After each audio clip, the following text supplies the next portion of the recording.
काकाश्री, ये सागर हमारे सामने कैसी अबूझ पहेली बनकर प्रस्तुत हुआ है।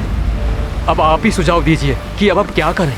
मैं भी दुविधा में हूँ पुत्र कि हमें इस सागर को पार करने की चेष्टा करनी चाहिए या नहीं। यदि कहीं से कोई स्पष्ट संकेत प्राप्त हो जाता कि माता सीता सागर के उस पार ही हैं, तो निर्णय लेना सरल हो जाता।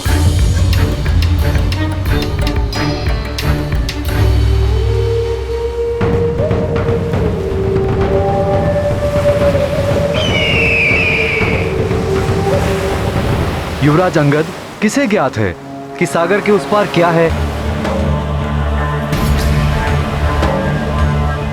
मेरे अनुसार अब हमारे पास यहां से लौटने के सिवाय और कोई विकल्प नहीं है,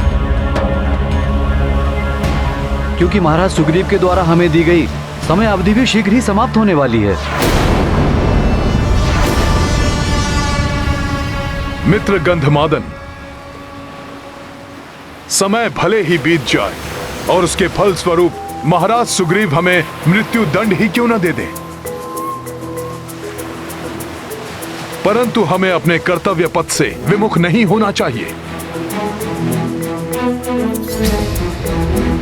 निराश होकर लौटने के स्थान पर हमें माता सीता को ढूंढने का हर संभव प्रयास करना चाहिए, अन्यथा प्रभु श्री राम उनके वियोग की दुखाग्नि में जलते रहेंगे।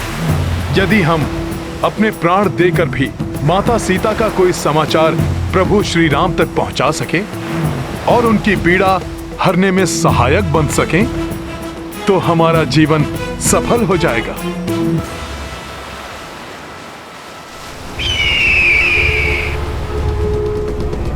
इन सबको अपना आहार बनाकर अपने शुदा मिटाऊंगा। इस महान राम काज में अपने प्राणों की आहुति देना तो हमारा सौभाग्य होगा। हमें पक्षी राज जटायु के उदाहरण से कुछ सीखना चाहिए। प्रभु भक्ति की पराकाष्ठा के प्रतीक महाराज जटायु के परम त्याग की चर्चा मुझसे भ्राता लक्ष्मण ने की थी कि कैसे अपने प्राणों की चिंता किए बिना माता सीता को मुक्त कराने के प्रयास में उन्होंने अपने प्राण तक न्यौछावर कर दिए।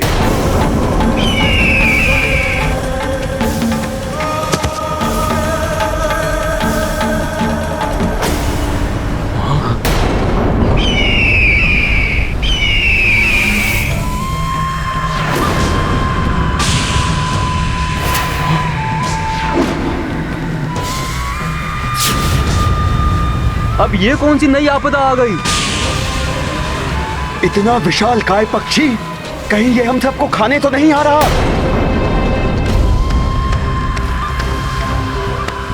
अन्य विपत्तियों के समान हम इसका भी सामना कर लेंगे।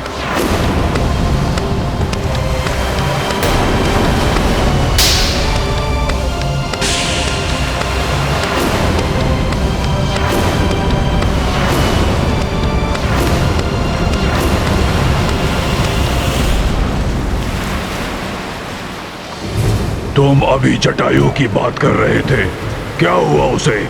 शीघ्र बताओ मुझे। जटायु के प्राण तो सुरक्षित हैं? कौन है आप और पक्षीराज जटायु के विषय में क्यों पूछ रहे हैं? मेरे प्रश्न का उत्तर दो। बोलो, क्या हुआ जटायु को?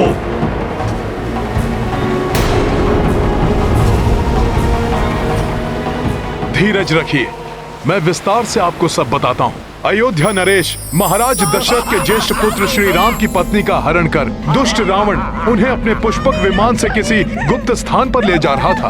तभी महापराक्रमी पक्षीराज जटायु की दृष्टि रावण के इस दुष्कृत्य पर पड़ी। उसे रोकने के लिए उन्होंने अत्यंत तीव्र वेग से उड़ने वाले रावण के शक्तिशाली पुष्पक विमान की गति का सामना किया। रुक जा दुष्ट रावण!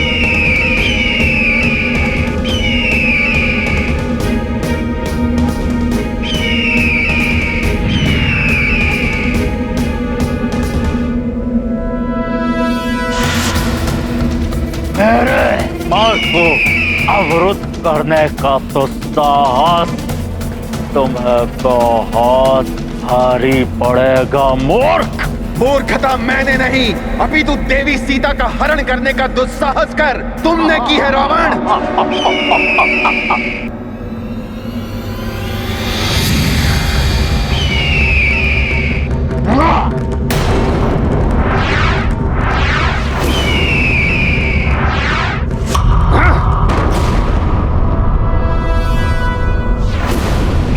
मुक्त कर दो देवी सीता को।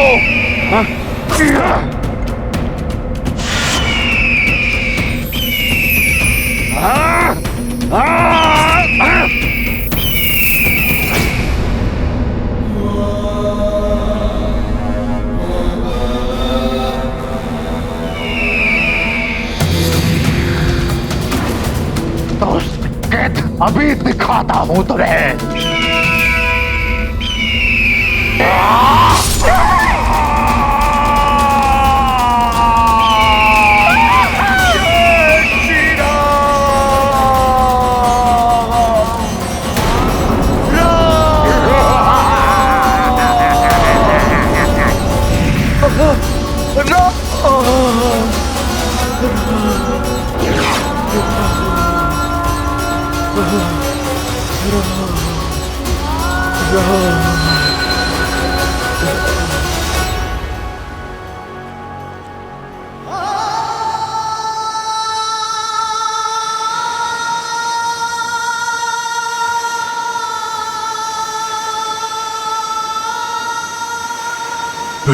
फिर क्या हुआ उसे?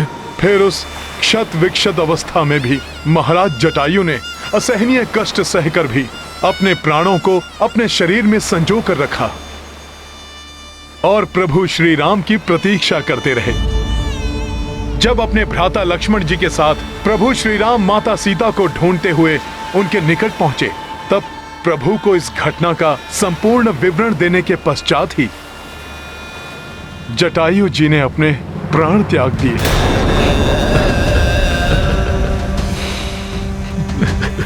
भ्राता जटायु संपाति आपकी रक्षा भी न कर सका।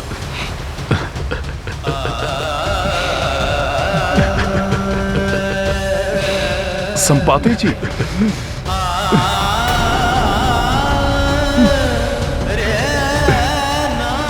अपने आप को संभालिए संपाति जी।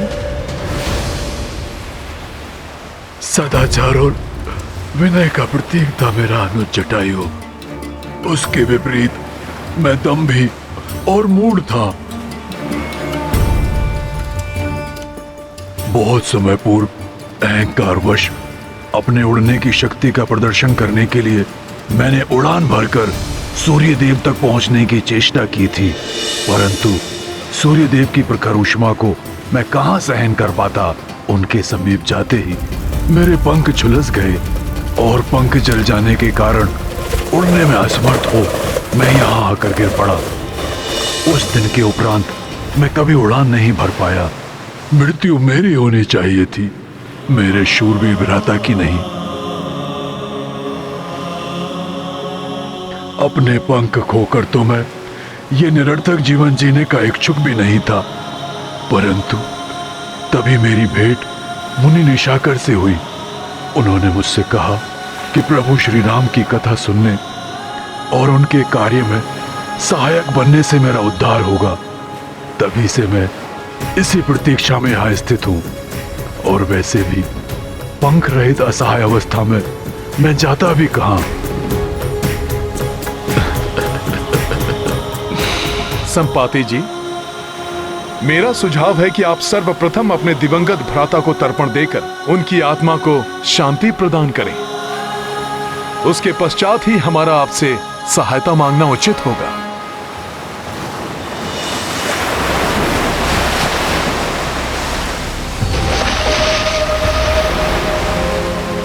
अद्य श्रुति स्मृति पुराणोत्फल प्राप्त्यार्थम देवर्षि मनुष्य पितृतर्पणम करिष्ये।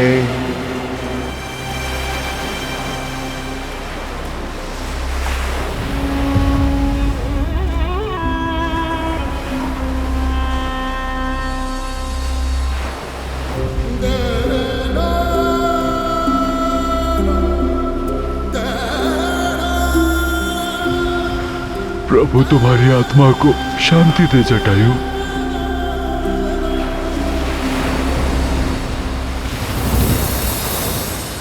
हे महान संपाति जी, आपके कथनानुसार आप यहाँ दीर्घ काल से स्थित हैं। हमें बताइए कि आपने यहाँ आकाश मार्ग में पुष्पक विमान या माता सीता को किसी दिशा में जाते देखा है? जहां तक मेरी वृद्ध बुद्धि को स्मरण पड़ता है, कुछ दिनों पूर्व जब मैं चौकन्ना रहकर अपने भोजन के लिए किसी आखेट की प्रतीक्षा कर रहा था, मुझे आकाश से एक करुणा भरी पुकार सुनाई दी थी। स्वर स्पष्ट नहीं था, परंतु ऐसा प्रतीत होता था जैसे किसी युवती का है। परंतु जब तक मैं अपनी दृष्टि को उस स्वर पर केंद्रित कर पाता, एक विमान सागर के उस पार क्षितिज में विलीन होकर अदृश्य हो रहा था। प्रतीत होता है संपाति जी द्वारा देखे गए उस विमान से आने वाला स्वर माता सीता का ही था। संभव है दुष्ट रावण उन्हें सागर के उस पार लंका नगरी ले गया हो। यदि ऐसा है काकाश्री, तो अब हमें कैसे ज्ञात करेंगे कि अभी भी माता सीता लंका में ही है? गरुड़ दृष्टि तो 100 योजन तक देख सकती है। संपाति जी, क्या आप अपनी पैनी गरुड़ दृष्टि से लंका नगरी की ओर देखकर ज्ञात कर सकेंगे कि माता सीता वहां पर हैं या नहीं? पुत्र, यहां से तो कुछ दिखाई नहीं देगा, और मैं ऐसा असहाय पक्षी हूं जिसके पास पंख ही नहीं है। आकाश में उड़कर देखने में अक्षम हूं मैं। यह मेरा दुर्भाग्य है कि मैं तुम्हारी कोई सहायता नहीं कर सकता। निराश मत होइए संपाति जी। प्रभु का नाम लेने से तो समस्त विषाद दूर हो जाते हैं। एक बार पूर्ण श्रद्धा और विश्वास से प्रभु का नाम लीजिए संपाति जी। मुझे विश्वास है कि उससे कोई उपाय अवश्य निकलेगा। मैं अवश्य प्रयास करूंगा हनुमान। जय श्री राम। जय श्री राम। जय श्री राम। जय श्री राम। जय श्री राम। राम।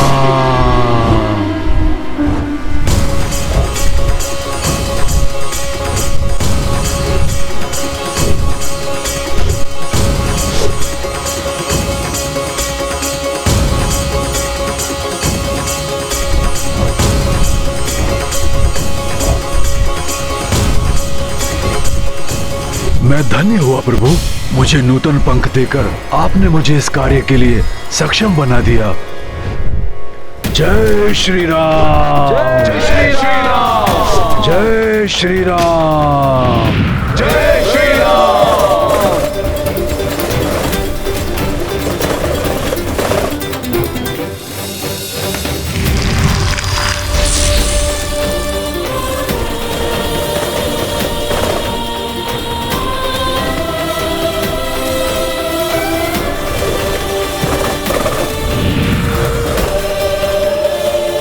संपाति जी, क्या दिखाई दिया आपको?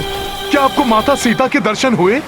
हाँ पुत्र, लंका जैसी भोग और विलास की नगरी में साधारण वेशभूषा में एक वृक्ष के नीचे उदास और चिंतित बैठी एक महिला दिखी, परंतु वो माता सीता ही है, ये निश्चित रूप से नहीं कहा जा सकता पुत्र।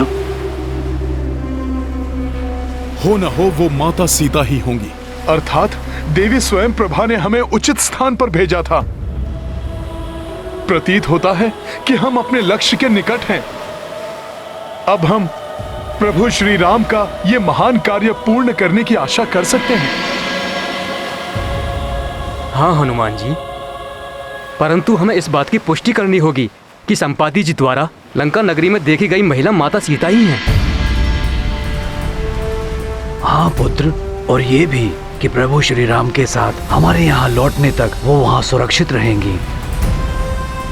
परंतु ये हम करेंगे कैसे? हाँ, वहां कौन जाएगा और कैसे?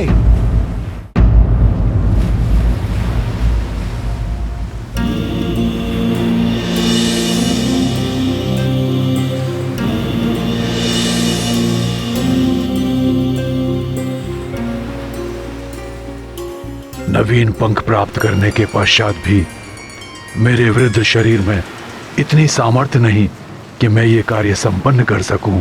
मेरा सुझाव है कि आप अपने दल में से ही किसी योद्धा का चुनाव कर लें जो छलांग लगाकर लंका पहुंचे और इस कार्य को पूर्ण करे। हम सब में सबसे ज्येष्ठ होने के नाते इस कार्य के लिए मुझे स्वयं प्रस्तुत होना चाहिए, परंतु वृद्धावस्था में मेरी शक्ति भी क्षीण हो चुकी है। युवावस्था में ब्रह्मांड की 21 परिक्रमा करने वाला ये वृद्ध शरीर अब थक चुका है, इसलिए दुर्भाग्यवश मेरे लिए 100 योजन की छलांग लगाना असंभव है। आप हमारे आदरणीय अग्रज हैं। हम युवा वानरों के होते हुए आपको ये कार्य करने की कोई आवश्यकता नहीं है। इस दल का अधिपति होने के नाते मुझे ही जाना चाहिए। मुझे विश्वास है 100 योजन की छलांग तो मैं लगा ही लूंगा।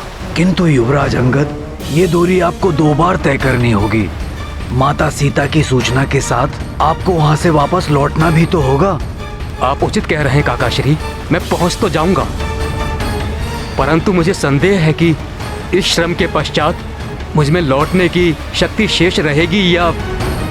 वैसे भी युवराज और सेनापति होने के नाते आपका जाना उचित नहीं है। आपको यहीं रहकर हमारे नेतृत्व का दायित्व निभाना है। फिर काकाश्री, हमारे बीच ऐसा कौन है जो यह कार्य सफलतापूर्वक कर सके? मैं तो केवल 60 योजन तक ही छलांग लगा सकता हूँ। मेरी भी सर्वश्रेष्ठ छलांग कुछ 80 योजन तक पार कर सकती है। 100 योजन पार करना तो अत्यंत कठिन होगा। मैं भी 100 योजन की दूरी कूदने में असमर्थ हूँ युवराज।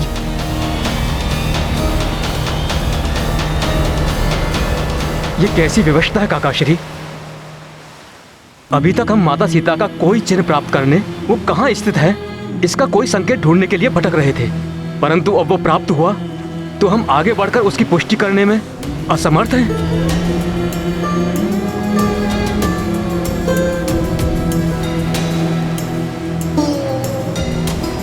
निराशा त्याग दीजिए युवराज अंगद।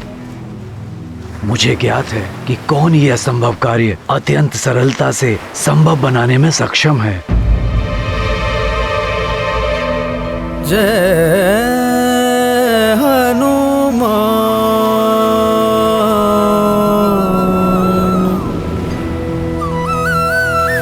जय श्री राम, महाबली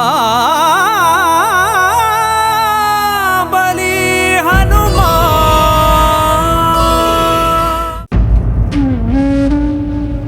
भ्राता लक्ष्मण, मैं किस मुंह से प्रभु श्री राम को यह अशुभ समाचार दूं? जिस कार्य को हमने अति उत्साह के साथ आरंभ किया था उसमें अभी तक निराशा के सिवा कुछ भी प्राप्त नहीं हुआ है। उत्तर दिशा के अधिपति तो पूर्व में ही रिक्त हाथ लौट चुके थे और अब पश्चिम और पूर्व दिशा के अधिपति भी सीता माता का कोई समाचार नहीं ला पाए। अर्थात अब जो भी आशा है वो युवराज अंगद और महाबली हनुमान के दल से ही है।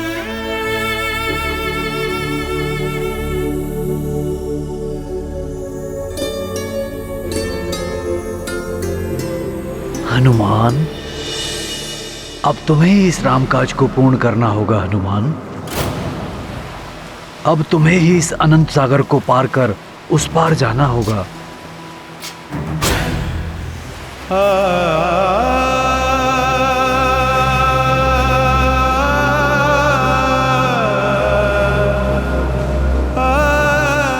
यदि मैं समर्थ होता तो सहर्ष चला जाता, परंतु मामाश्री, मुझ जैसे साधारण वानर के लिए ये कहाँ संभव है? साधारण नहीं, समस्त वानर समाज के भूषण हो तुम हनुमान। तुम सर्वश्रेष्ठ हो वानर। हनुमान, यहाँ हम सभी योद्धाओं में उपस्थित एक तुम ही हो जो इस दुष्कर कार्य को कर सकते हो। स्मरण करो हनुमान, तुम कौन हो? तुम कितने अनुपम बल के स्वामी हो हनुमान, जो जग में संकट मोचन के नाम से विख्यात है, जिसकी बल बुद्धि और शक्ति का कोई सानी नहीं है। तुम हो हनुमान। मैं तुम्हें तुम्हारी असाधारण शक्तियों से पुनः परिचित कराता हूँ हनुमान। सुनो ध्यान से। मैं कुछ समझा नहीं मामाश्री। मैं तुम्हें अभी समझाता हूँ हनुमान।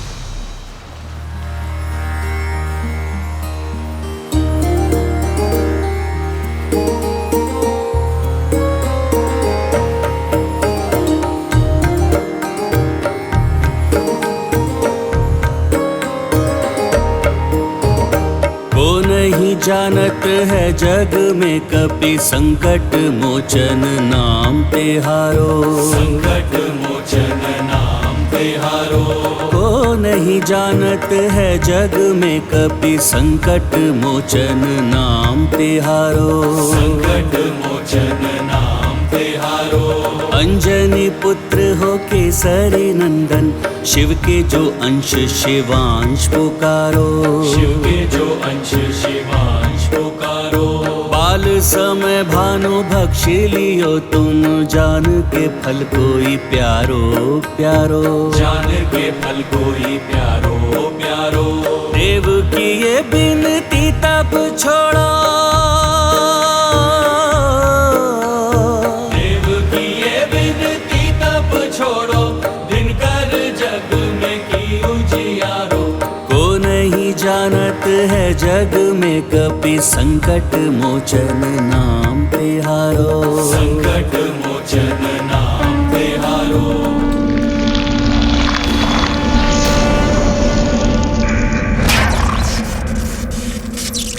वज्र प्रहारा टूटी हनु तब, नाव भयो हनुमान तिहारो।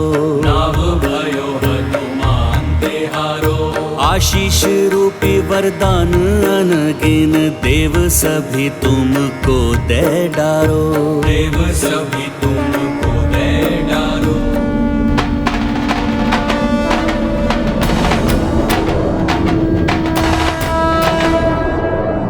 कार्य कितना भी दुष्कर हो, धैर्य रखने पर मार्ग निकल ही आता है।